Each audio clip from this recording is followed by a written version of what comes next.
সহজ এই চিঠিটা আজকে ফাদার্স ডে বলে লিখতে বসা। যদিও তোমার বাবা নিজে বেহদ্দ বাংলা মিডিয়াম, জীবনেও ফাদার্স ডে মাদার্স ডে এগুলো আলাদা করে জানতো না, কিন্তু পুজোর যেমন চিত হয়ে শুতে ইচ্ছে করে, আমারও আজকাল এসব উদযাপন করতে ইচ্ছে করে। আসলে কিছুই না, তোমাকে কাছে পাওয়ার অজুহাত। জানো সহজ, আমি আর তোমার মা তখন থেকে বন্ধু, যখন তোমার মায়ের 14 বছর বয়স ছিল আর আমার 21। সব ধারাবাহিকে আমরা ভাই বোন। যেহেতু ছোট, তাই অন্যদের ছেড়ে শেষে আমাদের শট নেওয়া হতো, আর আমরা দুজন সেটের কোনায় বসে আড্ডা মেরে যেতাম। তোমার মা ছিল বেহালার একজন অ্যাকাউন্ট শিক্ষকের মেয়ে, আর আমি খুব সাধারণ এক সরকারি চাকুরির ছেলে। আমরা দুজন এই ইন্ডাস্ট্রির কিছুই জানতাম না, শুধু জানতাম মন দিয়ে অভিনয়টুকু করতে। তোমাকে এই গল্প কেন বলছি জানো? যদি কখনো তুমি আমাদের ইন্ডাস্ট্রিতে কাজ করো, তাহলে তুমি জানবে তুমি প্রিভিলেজড। যে প্রিভিলেজ একটি 14 বছরের মেয়ে এবং 21 বছরের ছেলে দিনের পর দিন অপমানিত হতে হতে অর্জন করেছে। ঘটনাচক্রে যারা তোমার বাবা মা।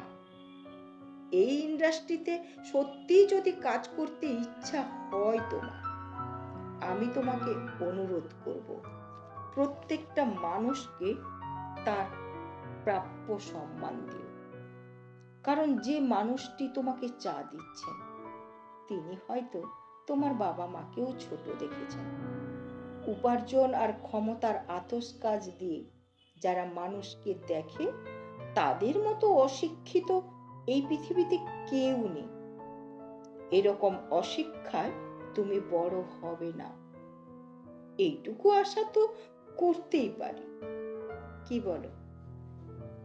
যেদিন আমরা প্রথম খবর পাই তুমি আমাদের জীবনে আসছো, আমরা আনন্দে পাগল হয়ে গেছিলাম জানো। তোমার মা গুচ্ছের সব অ্যাপ ডাউনলোড করে ফেললো, রোজ আমাকে আপডেট দিত। এখন ওর সাইজ আপেলের মতো, এখন ওর সাইজ আনারসের মতো, আরো কত কি। তারপর যখন তুমি হলে, তোমার মায়ের আরেকটা রূপ দেখলাম। তুমি জানো না হয়তো, তোমার মা তোমাকে কোনো দিন বাজার চলতি বেবি ফুড কিনে খাওয়ায়নি। সব নিজের হাতে বানাতো, তাতে যদি সারা দিন লাগে তো লাগুক।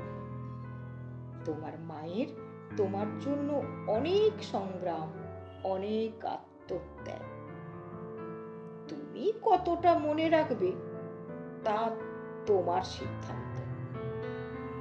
আজ তোমার মা ইনস্টাগ্রামে যথেষ্ট অ্যাস্থেটিক ছবি দেওয়ার পরেও পুরো কমেন্ট ভেসে আসে, লজ্জা করে না আপনার? আপনি কি না মা? না, এ নিয়েও দুঃখবোধ আছে, ভেবো না। গন্ডারের চামড়া ধার নিয়ে তবেই সেলিব্রিটি হওয়া যায়, আমরা শিখে গিয়েছি।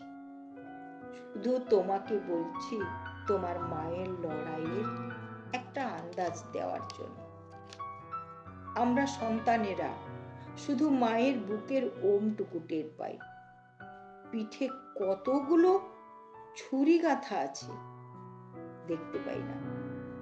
মায়েরা তা সযত্নে লুকিয়ে রাখেন, তোমার মাও রেখেছে। কিন্তু আমি চাইবো তুমি সেই ক্ষতগুলোর শুশ্রূষা করবে। মায়ের পিঠের ছুরিগুলো যদি সরাতে নাও পারো, তোমার একটু আদরই মায়ের জন্য যথেষ্ট হবে। এখন প্রশ্ন হচ্ছে, আমি কোন হরিদাস পাল যে তোমাকে এত জ্ঞান দিচ্ছে? রাহুর বাপ। হা হা, দূর সম্পর্কেরই হই, বাপ তো বটেই। সেই উপলক্ষে একটু জ্ঞান দেওয়ার অধিকার জন্মে যায়। আমি তোমাকে আমার ভাগের সবকটা নদী, পাহাড়, জঙ্গল উত্তরাধিকার সূত্রে দিয়ে যাচ্ছি। বইমেলার ধুলো, কলেজ স্ট্রিটের ফুটপাত গুলোকেও পৈতৃক সম্পত্তি ভাবতে পারো এরপর থেকে। আর হ্যাঁ, তোমাকে দিয়ে দিলাম আমার একটা প্রচন্ড অহংকারের জিনিস, আমার ভাষা বাংলা। হ্যাঁ, বাংলা ভাষা।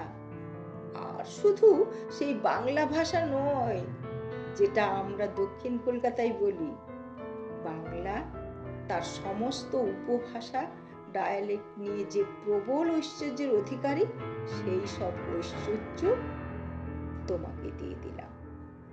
সবই দিয়ে দিলাম, যা যা আমার বলে আমি জানি, শুধু তোমার একটা প্রশ্নের উত্তর ছাড়া। তখন তুমি সদ্য মায়ের সঙ্গে আলাদা হয়েছ। প্রায় 1 বছর পর তুমি আমাদের বেডরুমে ঢুকে এদিক ওদিক দেখে আমাকে তুমি প্রশ্ন করেছিলে, আমি এই ঘরে থাকতাম না বাবা? আমি উত্তর দিয়েছিলাম, হ্যাঁ। তুমি প্রশ্ন করেছিলে, তারপর কি হলো? এখন আর থাকি না কেন? বিশ্বাস করো, সেই প্রশ্নের উত্তর সেদিনও ছিল না, আজও নেই। ক্ষমা করো বাবা। ছেলেকে লেখা রাহুল অরুণোদয় ব্যানার্জির চিঠি পড়লে বোঝা যায় কি রকম ধরনের মানবিক স্তরের মানুষ ছিলেন তিনি।